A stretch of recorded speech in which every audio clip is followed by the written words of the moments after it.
Dragons, Gazelles, and Unicorns.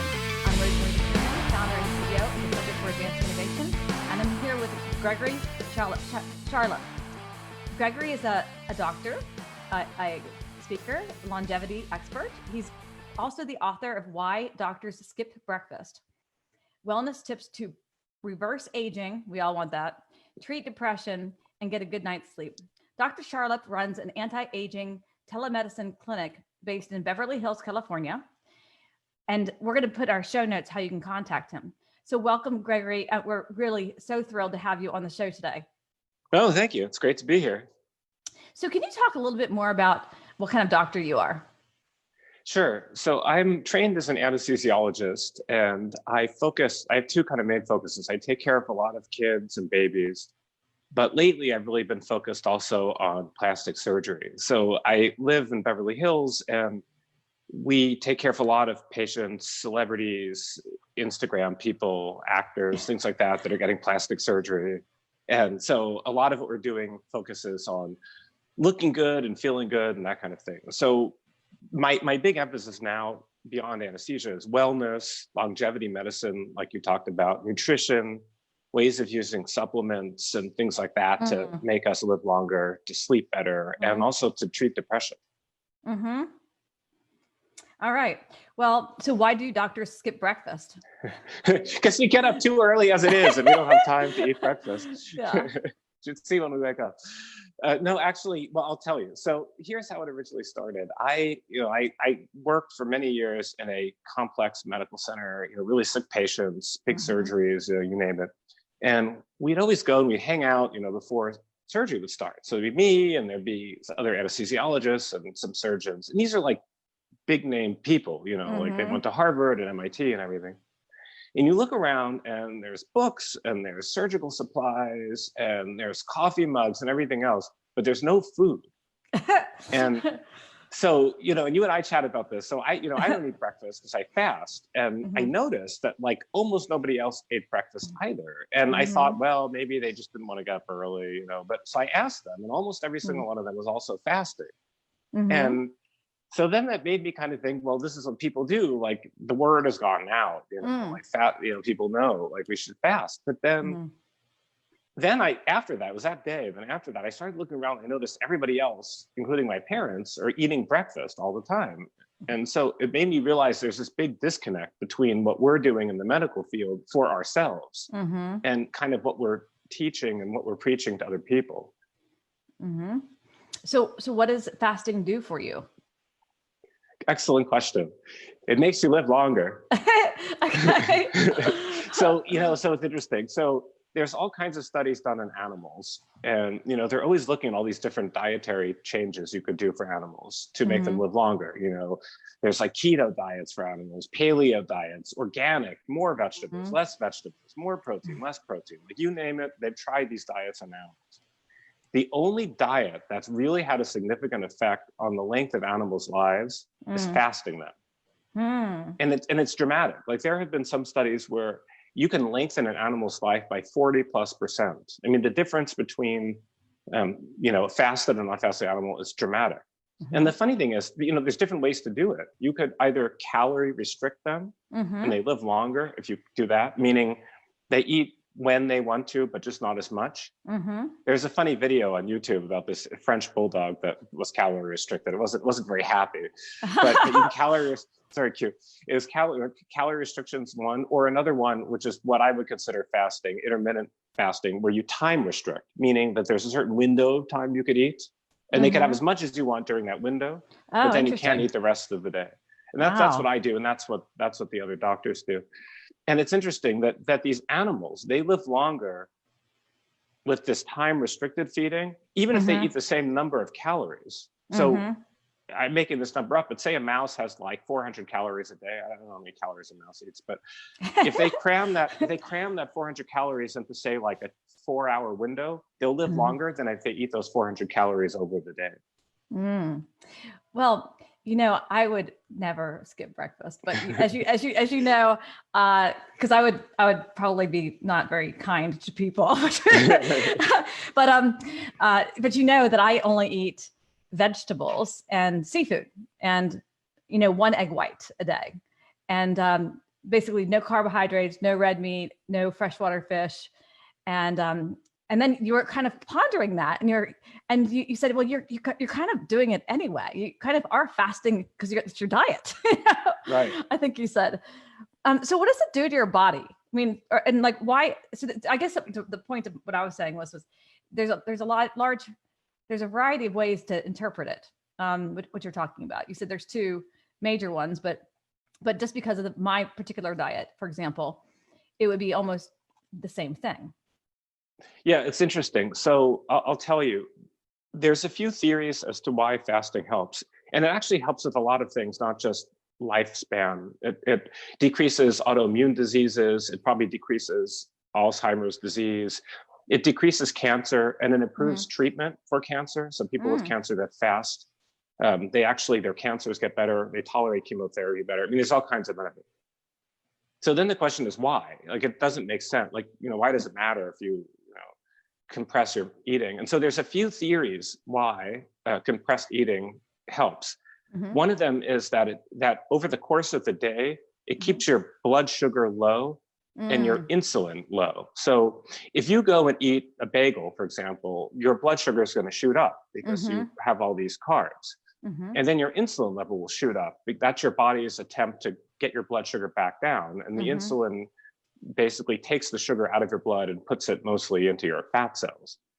So one of the theories is if you compress the time you eat to this little window of time, then what happens is, even if you eat terribly during that time, at least you just have this small period of time where your blood sugar and insulin are high. And then the rest of the day, the other, say, 16 hours you're not eating, your blood sugar and insulin are low.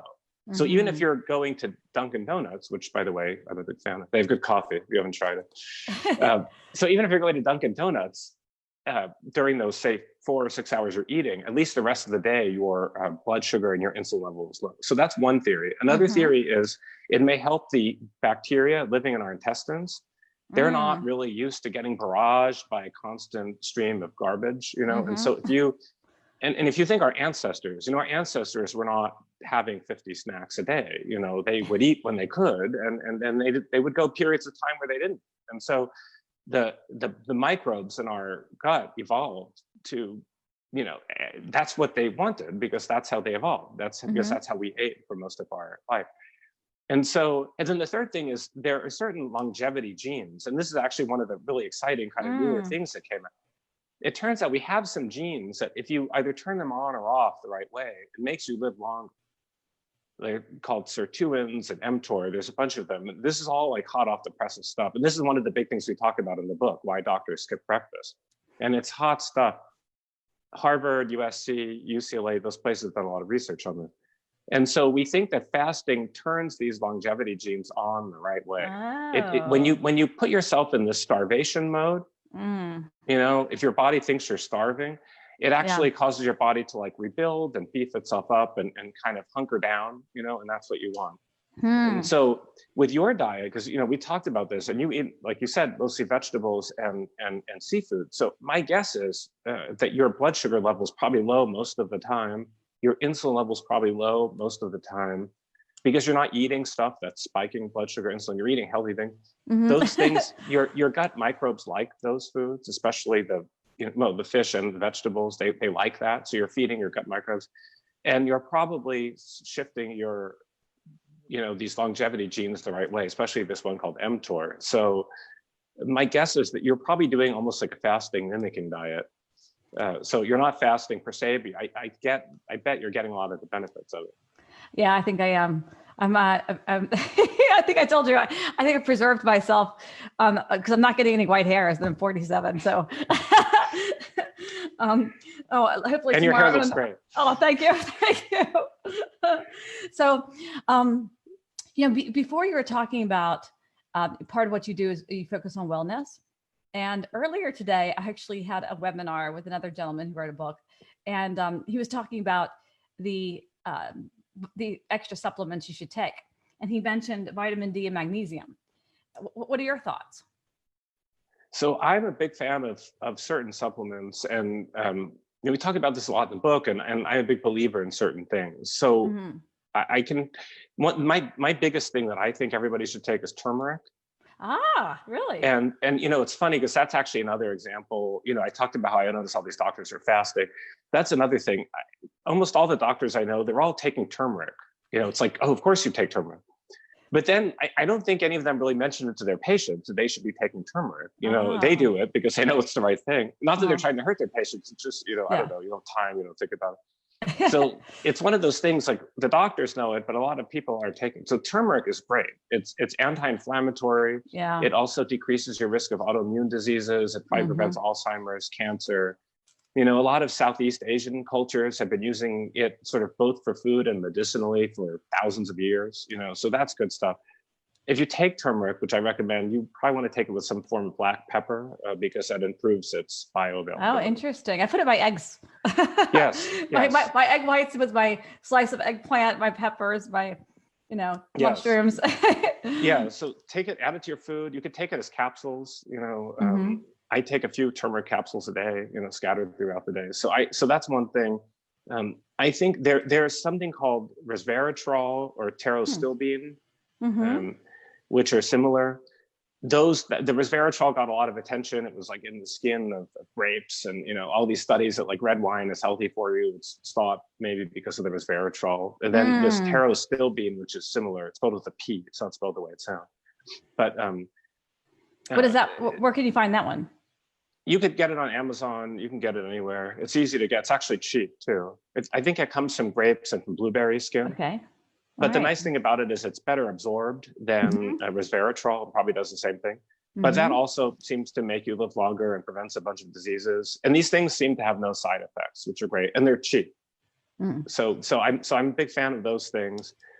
I take a multivitamin. I know, there's some controversy about this, but I eat a lot of vegetables like you, but I just think it's better to cover your bases. But if you're taking a multivitamin, I wouldn't get the one that have like 50,000% of everything. You just want to get enough of everything in your multivitamin. You especially don't want to get too much vitamin E. You don't want too much vitamin A. You don't want too much iron, because those things can accumulate and they're not so great. Your body can't get rid of them. Yeah, it's hard to get rid of them, right? And iron is aging. Oh, so really? I don't like too much. Yeah, so I would. It's like rust, like iron. Really? Yeah. Wow. So you don't want that. You want enough, but not too much. Okay. So I have a funny story about multivitamins. And we haven't talked about this, but I got mugged. So this arm here it's a bionic arm. Oh, no. There's a big long piece of metal in it. There's 12 screws that screwed my bone back together because when they got mugged, the bone was like in 5 places, and the doctor looked at me and said, "Your bones are never going to see each other again." we have to screw them back together. We have to put the plate in there and screw it back together. Anyway, it was perfect. The guy did a great job. It didn't hurt at all. I mean, like the next day they kept trying to give me the pain medicine. I was like, no, I don't need any pain medicine. You had a good anesthesiologist. Yeah. Oh, I think just, as soon as they put the metal piece in there and the screws, I was fine. But anyway, I healed really fast. I mean, like in 6 weeks, like just, they couldn't believe how crazy fast it was. So my mom, as soon as this happened, gave me these little grape looking multivitamin things. And she says, you have to take 2 a day. And I think they're full of sugar, but when I would go to the doctor, he was looking at the x-ray. He's like, I can't believe I've never seen anyone heal that fast. I said, well, it's my mom's magic pills, which are the multivitamins. So there you go. I agree with the multivitamin thing. Yeah, and zinc. I'm a big fan of zinc. Okay. I take something every night called ZMA. It doesn't have to be that sort of specific formulation, but it has zinc and magnesium in it. Those are good for sleep. I think that's important. Interesting. Zinc and a lot of us are zinc deficient. And the thing is, zinc actually is another one of those things. You could take quite a bit of it. It seems to be pretty non-toxic, and it may have. It seems to help protect people from viral illnesses. There's actually a bunch of studies on this, and it seems the preponderance of the evidence is that it might. So, in fact, there was a study where they looked at zinc with this is before COVID came out, but they looked at zinc in respiratory illnesses similar to COVID, and people that were taking it actually had shorter duration of symptoms, and they were less likely to get sick. Interesting. So I'm a big fan of zinc. Where do you find zinc naturally? That's a good question. I mean, you'll find zinc in certain nuts and in certain vegetables. So you can get zinc naturally, but zinc is one of those things also, it's cheap. It has those side effects. If you have too much of it, you can get rid of it. So it's one of those things, Just it's an to easy take it. thing to supplement. I would just take it. You don't really lose anything. Like I said, the stuff that scares me is like vitamin E, vitamin A, beta carotene, these kind of fat soluble vitamins. They've had some studies where people were taking large doses of that. This is during, remember the big antioxidant craze? Yes. Everybody thought that was going to save them. So those are antioxidants. So people thought, well, if you just take huge doses of these things, it's going to like save us from all this stuff. And it turned out that people taking it at actually higher rates of cancer than people not taking it. Like they were giving, high doses of like a vitamin A like substance to smokers, thinking it would help reduce lung cancer, but it actually increased lung cancer. So you do need to be a little careful in what you take. But these fat soluble vitamins, I wouldn't go overboard. So basically, take a multivitamin, take zinc, turmeric, and magnesium. Right, and either resveratrol or terostilbene. There's some other more interesting supplements that are not vitamins that we talk a lot about in the book that are hot that people might want to consider taking.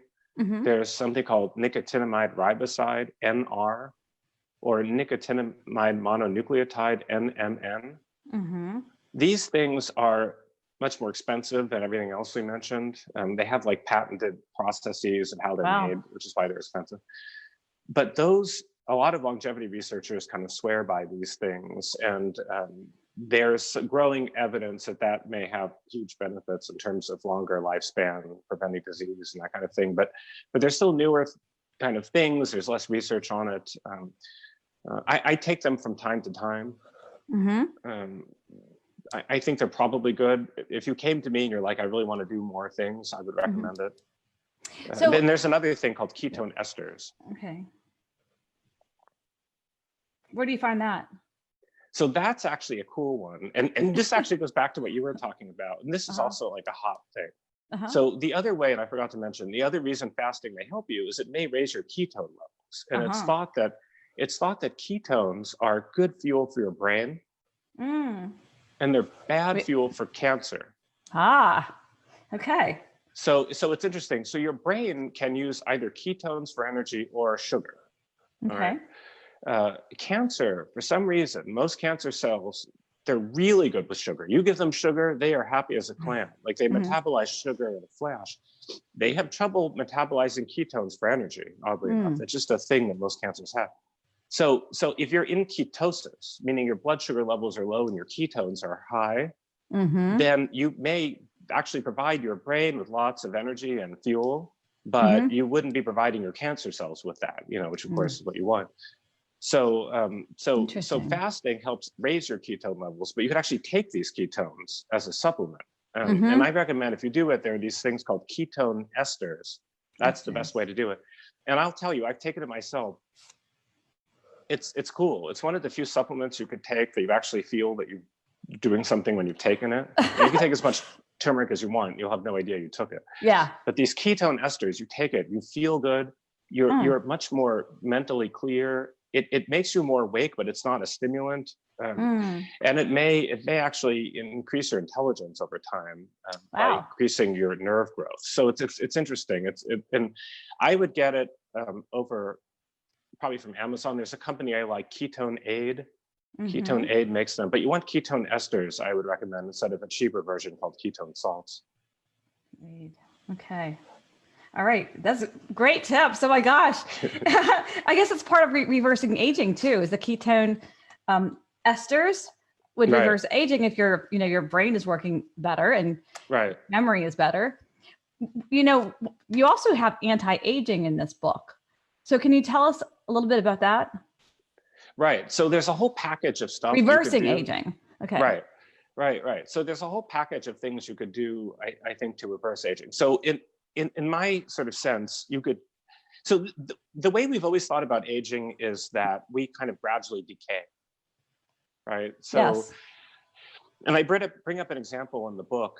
If you have, say you have a wooden table and you leave your wooden table outside, The wooden table, with time, it'll decay. Right. Rain goes on it, the sun goes on it, maybe termites might find it. And month after month, year after year, it's just going to kind of lose its luster. And there are things you could do to try to help the wooden table. Like you could keep repainting it. You could dry it if it gets rain. You could spray bug spray on it if it gets termites. There are little things you could do. But ultimately, the best thing you could do for that wooden table is just to bring it inside your house, right? Right. Just bring it inside. And so that one action of bringing that wooden table inside your house, it solves the termites, it solves the rain, it solves the sun.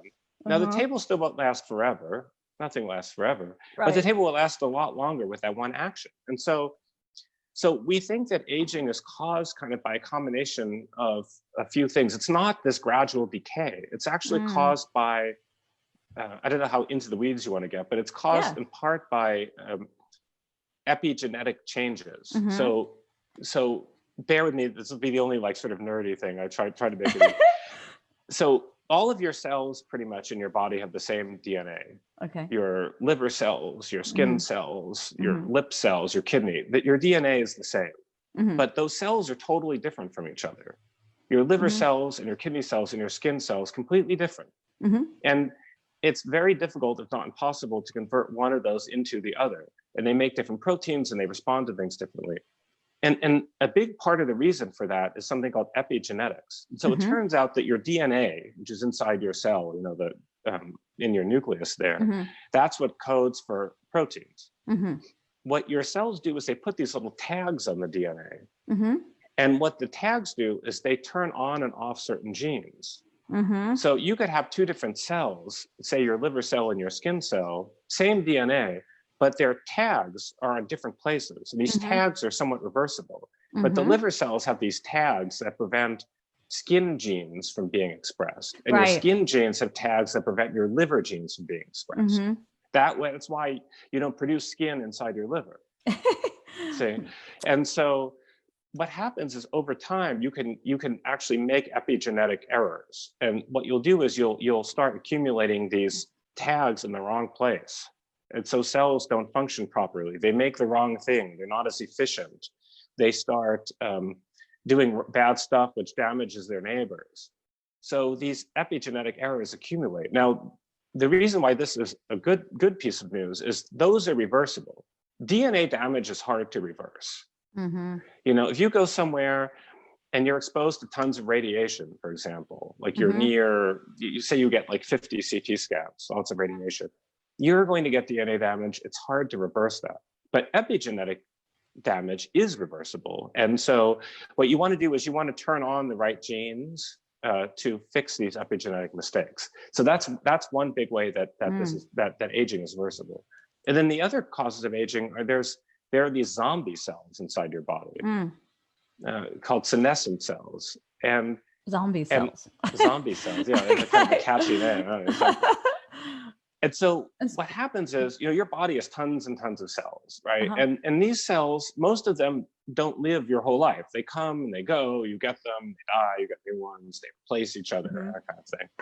And so what happens is that if a cell gets damaged, or if a cell is no longer needed, what should happen, and this is kind of neat, is it does something called apoptosis. And apoptosis is when the cell intentionally kills itself. So if you have a cell, let's say you get a bunch of CT scans and you get a bunch of radiation to some cell, and the cell has lots of damage. Remarkably, the cell can actually recognize, holy smokes, like I have all this damage, I'm messed up. And so the cell will send out these signals to have it kill itself, which is really cool. And the reason why that's good is because if it doesn't kill itself, it could start doing bad things. It could release poisonous things, or it could become cancer. Yes. So we all have a lot of, I guess, precancerous cells, but they kill themselves and they don't cause cancer. But there's something short of apoptosis called senescence, where what the cells do is they stop reproducing. They recognize there's a problem, they stop reproducing, but they don't die. And so what happens is, and we all have some of these cells in our body, but as you get older, you start accumulating more and more of these senescent cells. You get more and more of these cells that They're like not lazy. working anymore. Yeah, they're lazy. They're lazy. They're not doing what they're supposed to do. They're not reproducing, which is good, but they're not doing what they're supposed to do. They won't die. And the other problem with them is they keep calling for help. They keep saying there's a problem, there's a problem, gosh. there's a problem. And so that causes inflammation and damages the nearby cells. So you need to kill them. You need to kill them. And so a big part of, you need to kill them. And so a big part of this anti-aging stuff is how could we kill these senescent cells that are accumulating in our bodies as we age? Mm-hmm. And then the third thing there are these things called telomeres. Mm-hmm. And so it's interesting. So, we all have DNA inside all of our cells, and the DNA is packaged in these things called chromosomes. Mm-hmm. So we've got little packs of DNA in all of our cells called chromosomes. And the chromosomes have these little tips on them. Mm-hmm. called telomeres. They're just like the little plastic tips you have mm-hmm. on your shoelaces. Mm-hmm. If you have those, and the reason why your shoelaces have those tips is they prevent the shoelace from fraying. And falling apart at the end. Yeah. Mm-hmm. So it turns out your chromosomes have these also. It's pretty neat. And it's like these repeating sort of DNA sequences, and they form the end of your chromosome. So what happens is as your chromosomes duplicate, when your cells duplicate, these telomeres shorten. Mm-hmm. And once your telomeres get too short, it's believed to be a sign of cellular aging. And so when that happens, either the cell can't reproduce anymore, or it makes dysfunctional, error-prone DNA. So there are things you can do to actually reduce this shortening, and there's even some ways of increasing the telomeres. So that's another sort of way that we could reverse aging. So what are the mechanisms to kill the cells that are just lazy? Can you give us an example? Yes. So there's something called autophagy. And autophagy, literally, if you take the Latin, auto, self, eat, phage is eat, right? So autophagy is eating yourself, if you will. And so if you think about it, I'm sorry. I know it's crazy. It's like zombie cells, right? You didn't realize your body was so barbaric. Yeah. So it turns out that all of us do this to some degree all the time. We recycle things. We have a bunch of crap inside our bodies that we don't need anymore. The cells that killed themselves, you clear away. Some things you just don't require, and your body gets rid of. So autophagy is sort of this orderly process where your body eats unnecessary or bad stuff within your body. Mm-hmm. And so one of the ways to stimulate autophagy is fasting. And there's a bunch of different ways to do this. Taro Stillbean is thought to do it. There's a number of things. So fasting is one of them.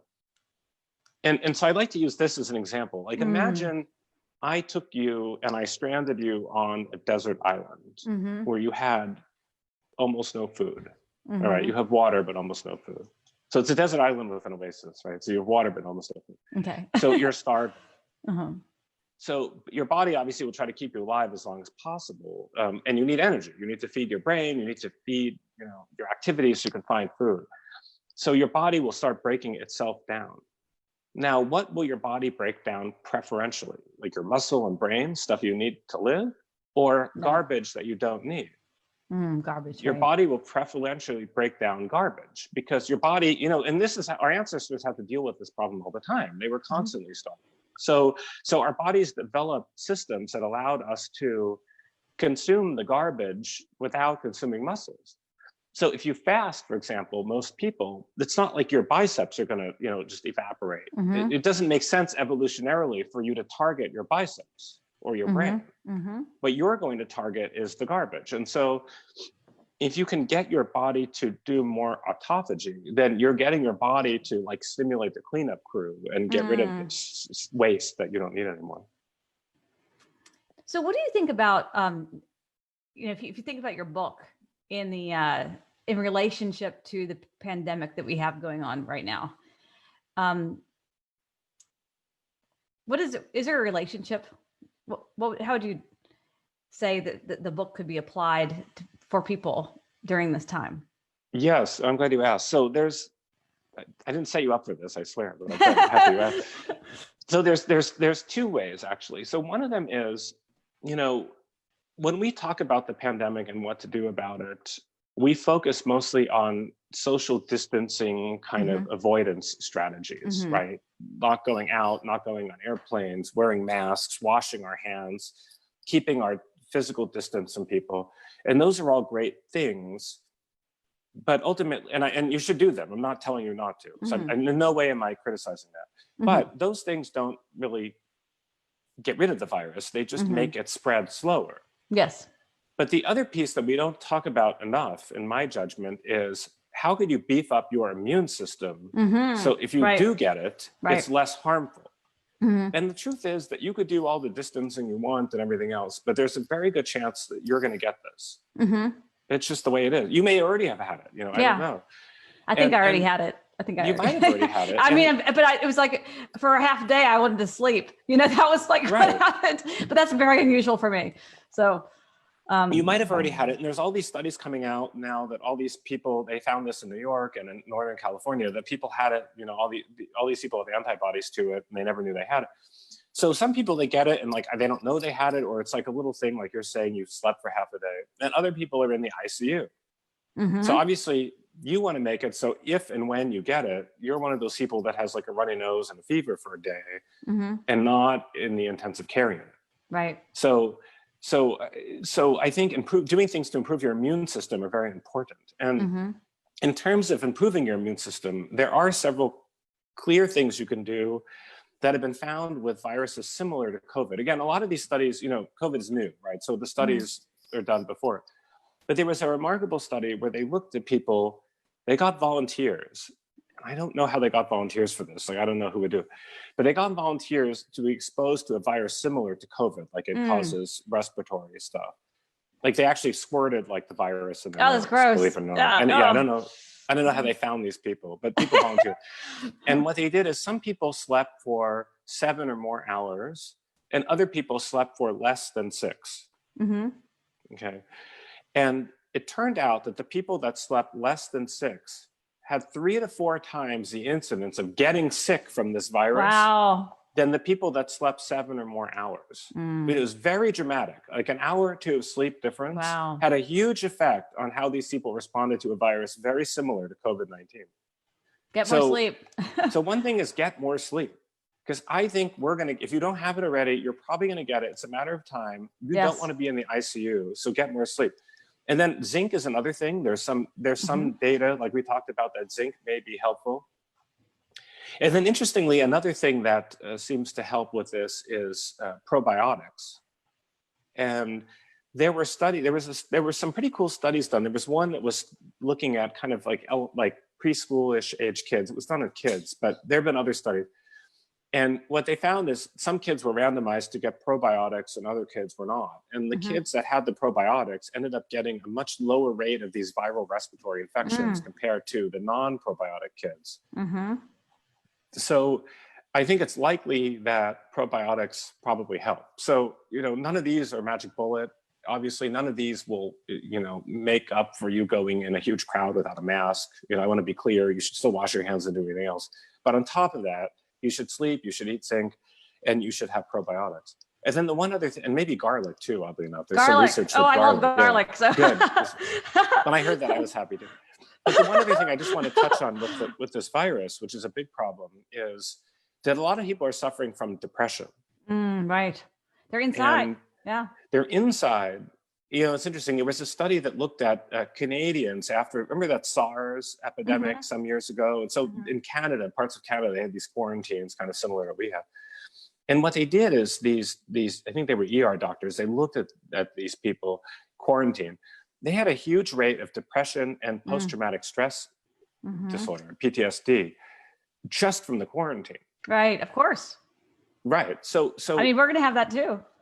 Of course, right. So if you're not depressed, the quarantine may cause depression or at least depressive symptoms or PTSD. And if you are depressed, the quarantine will make things 1,000 times worse. Right. You know, because you're cut off from your support systems. You're cut off from your friends or family. You're cut off from your therapist.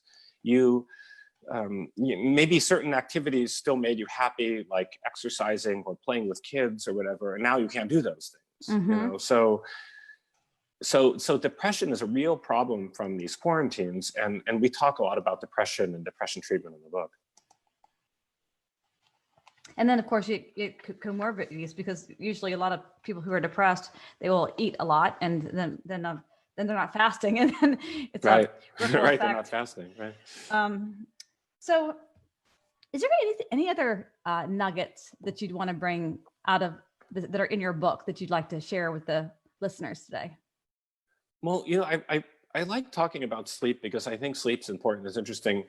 But the thing I wanted to say is wearable technology is cool. And I know you're very into tech and you're very into new products and things like that. And so I want to make at least this somewhat relevant to your interests.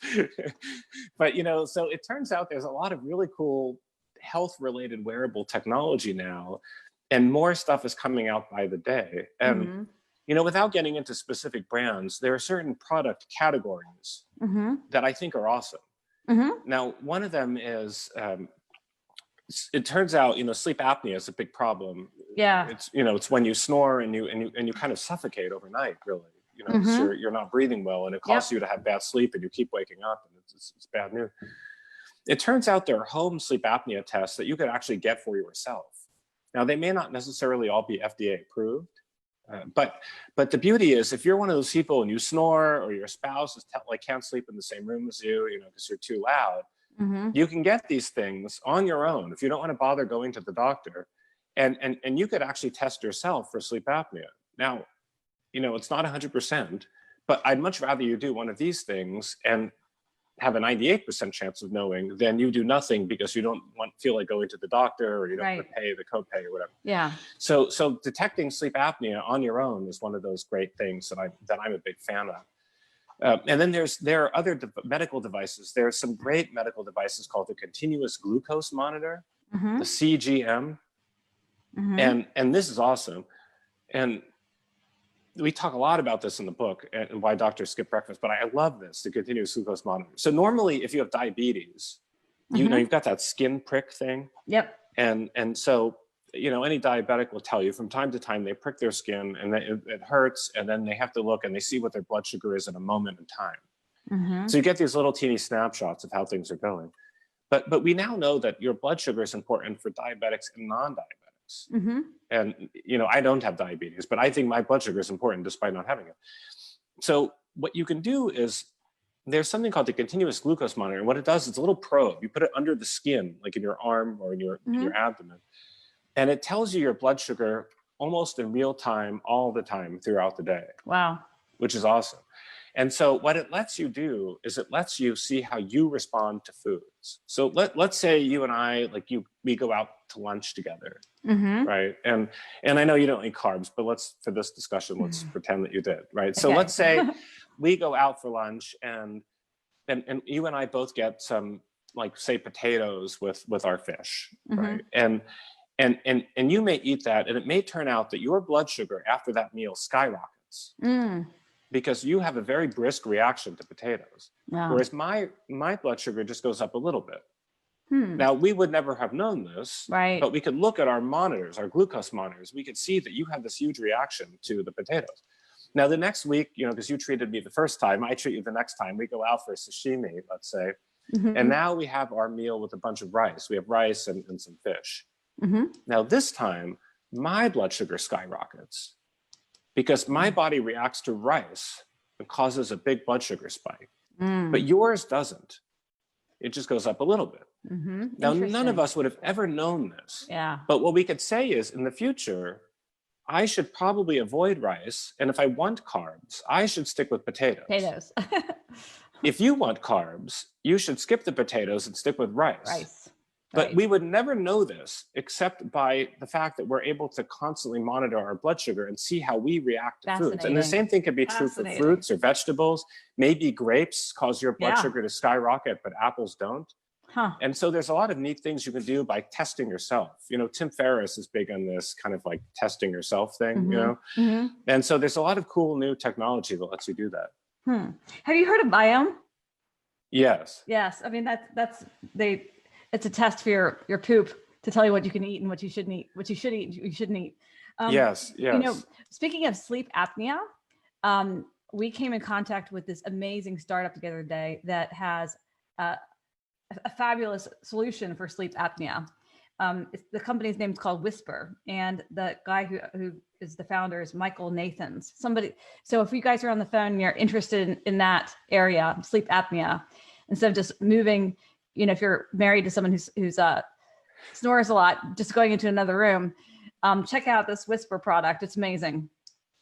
So, yeah, I'd like to hear about that. Oh gosh, it's really cool. Yeah, it's a hot startup, man. Send me the link. I will. I'll send you his information. Yeah. You probably love talking to him. He knows all. He's got a great. His deck, by the way, is one of the best decks I've ever seen.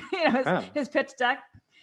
Yeah. Send me his stuff. I'll check it out. So, sleep apnea and CGM are the two devices that you like, or anything else? Yeah, well, I like a lot of devices. So, there are these activity trackers, and there's all kinds of different ones. There's the Aura Ring, there's this Whoop wristband, and to some degree, even the Apple Watch could do it. I think this stuff is pretty good because people like it because of the counting the steps and stuff, and that's all fun. But what I like about it is it's good also for sleep. Like, how much you're sleeping, when you're sleeping. It kind of gives you some insight into the quality of your sleep, how much you're tossing and turning, how often you wake up at night. And that stuff is important because I think ultimately the goal of the technology is it helps you figure out how you can improve your behavior to make yourself healthier with real feedback. So let me give you an example. There's all kinds of stuff, and I'm sure you've heard this, that blue light is poison for sleep. Right. Yes, I have heard that. I heard that today, actually. Yeah, it's a big problem. And, we're bathed in blue light all the time. These LED lights, our phones, computers, like you name it, there's blue light everywhere. So now there's this kind of thing where like you make your phone yellow, it's still not really clear whether that helps, but you change the light in your room. Like I only have yellow lights in my room. Now people are even talking about having red lights. Right. Yep.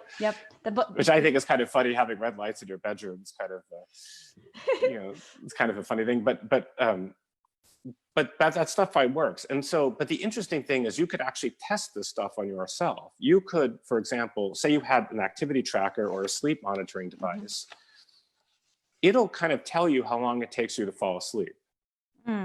And you and I, we have a guess of how long it takes, so we don't really know for sure. And we also have a guess of the quality of our sleep, but we don't really know for sure. But say you had something that told you how long it takes you to fall asleep and the quality of your sleep. Then what you could do is you could take that information and experiment on yourself and figure out how you can change your life to make your sleep better. Everybody says using a phone before bed is bad news. Maybe in your case, using the phone before bed just didn't have much of an effect. Maybe it delayed your sleep 1 minute and had no effect on the quality of your sleep. But someone else, the phone may delay them 30 minutes, 45 minutes. Maybe having a late dinner doesn't affect you that much, but having a late dinner on someone else has this huge effect on their quality of their sleep. And so you can find these things out, and then you figure out what works for you, because there's this whole thing of individualized medicine now, which I think is important. We know like general rules, like we know that blue light is bad, but maybe for you it's not, or maybe for you it's especially bad. Right. We have these general rules about stuff, but it would be nice to know, and now we could say what's right for us individually. Interesting. Yeah. Go ahead. Oh, yeah. So I was going to say, so if you get these kind of activity and sleep tracking devices, you can experiment with yourself and figure out what works for you, which may not be what works for me. Right. So by the way, the guy who wrote the book, or the book, was From Doctor to Patient. And I just learned about the red light today. I didn't even know about it, because when I hit the hay, I just fall asleep immediately. I'm like the dead. I'm like the dead. I'm like the dead. I can't wake me up. So, okay. Well, very interesting. This has been a wonderful conversation. I wanted to talk to you about what you've done in children's health and what you've done in the entrepreneurial ecosystem, because you've done a lot of that. So we're just going to have another podcast. Sure. But it would be great to do what we're launching, a challenge for children's health to impact children's health. And one thing I would like to learn from your experience, what do you think the biggest challenges are in children's health? Well, there's a few. One of them is that it's hard to get new drugs to market. You and I talked about this a bit. It's hard to get drugs. I mean, this is a whole big conversation, just to throw it out there. It's hard to get drugs tested in kids. It's hard to get them labeled for pediatric use for a number of reasons. And so I think part of it is this sort of paucity of kids. Part of it also is, kids have worse health insurance on average than adults do. And so, And it's actually really fascinating. So if you're a pediatric gastroenterologist, as an example, a doctor who takes care of kids' intestines and things, you're going to make a lot less money than an adult gastroenterologist will. The same is true for almost every pediatric specialty. And it's interesting. So for whatever reason, the way our medical system has evolved, we pay more money to people in adult related fields. I don't think it's necessarily like some intentionally grand design. It's just the way it works out. And so I think that to some degree that causes a brain drain. The same is true with children's hospitals. I mean, most children's hospitals are kind of chronically underfunded, and they depend on, most of them lose money, to be honest. And the reason the children's hospitals stick around is because there's a few rich people that donate to them, and so they have endowments. But their day-to-day operations, many children's hospitals actually lose money, which is a problem. And kind of the way our healthcare system is set up. And I think also the other thing is there's just so much variability between kids. And, it's this whole thing of personalized medicine again. A neonate versus a 1-year-old versus a 13-year-old, they're just totally different in terms of, they're almost different species. Like a neonate is almost as different from a 13-year-old as like a 2-year-old is from an adult. And so there's there's just a lot, I guess, to pediatrics, and that they all deal with different things. And so maybe I'm biased as a pediatric anesthesiologist, but I think we probably don't put enough emphasis into appreciating all the age-related differences of kids. Yeah, right. Yeah. So with the recruiting, the first thing that you mentioned about drugs for kids, I mean, so many people overdose kids because there aren't any drugs for kids in a particular area. So these adult drugs on the kids. And I mean, there are so many problems with recruiting children for clinical trials, especially with, in disease areas that have high mortality rates, because, once a kid starts taking the drug and it's painful, the mom doesn't want to have the kid in the trial anymore. So there's a lot of churn. So getting any good results in pediatric trials or children's trials for treatments is very, very challenging. So if I could just tell you, because I thought we were going to talk about that, and I did some research, before this, and there was a really good, I'll send it to you. There was this really good 2017 Scientific American article, if you haven't seen it, on this topic. No, I haven't. No. And it was really good. It's a couple years old, but they talked about, there's a bunch of stuff, but they talked about this Harvard found in 2016. Harvard looked at 550 studies, like, I don't know, an 8-year period or something on pediatrics. And of those studies, this is pretty mind blowing. These are studies that were like approved. 40% of them were either not finished or they were finished, but not published. Yeah. I have a big problem with that. Because how many times do we repeat the same mistakes over and over and over again, because bad research is never published. So somebody else might come up with the same idea. They'll look around for some publications on how would it work? How could it work? Will it work? And if the publications, the research that exposes things that don't work, if that were to come to light, then we wouldn't be using our $160 billion of taxpayer money to do the same thing over and over again. Right. And it's especially tragic in kids, because I know you hit the nail on the head. It's so hard to get kids in these studies to begin with. There's ethical questions, the parents don't want to do it. There isn't much funding for it. So if you actually got a study going and then to not finish it or not publish it, it's almost like a crime, especially in pediatrics. Yeah. So, and it's surprisingly common. Yes. Well, is there anything else you'd like to leave the listeners with today? I do want to say something, and this is like one of the big things I try to tell everybody, is that I think that we tend to feel that we're kind of passive observers of our own destiny in terms of health, especially. And we tend to think, well, our health happens to us. We get a disease, we get old, we get depressed, we just can't sleep because that's just who we are. I'd like to leave people with the feeling that it doesn't have to be that way. Right. And almost everything, whether even serious diseases like cancer, autoimmune diseases, bad sleep, depression, even things like poor focus, low energy, you name it, we actually have a lot more control over things than you think. And And I think to me that's empowering. Yeah, because very. I just think there's so much you could do if you just make certain changes to your diet or to how you sleep or how you eat, or you do a few supplements or you change a few medications, you meditate, you have practice gratitude. If you just do a few things, it's surprising how much control you could have over your own health and body. And it makes me sad to think that so many people feel that just stuff happens to them and you can't really do anything about it. But I really think that you can. I mean, obviously sometimes things happen under control, but I think we have much more control over our own destiny than we think we do. I love that. That's a fantastic message. You do have control over your destiny. And I saw a great study on gratitude in particular that you mentioned, about how practicing gratitude every day prevents illnesses and sickness and all kinds of things. And of course it improves your lifespan. Well, I really want to thank you so much for your time today. I'm really grateful that you took the time and you provided a lot of very valuable insights. So this has been fabulous. Oh, well, thank you. I have gratitude that you had me on the show. This is good. A lot of fun. You're fabulous. You're absolutely fabulous. Really great. So thank you. Thank you again for your time today. And I might have to snag you again to talk about some of the entrepreneurial ecosystem things that you did. Anytime you want. Hopefully I'll have a better haircut by then. My nails are, I don't want anyone to see my nails because my nails are such a mess right now. It's all right. We'll have better hair, better nails next time.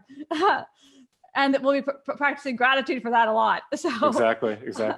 All right. Well, have a great day. That's your day. Thank you.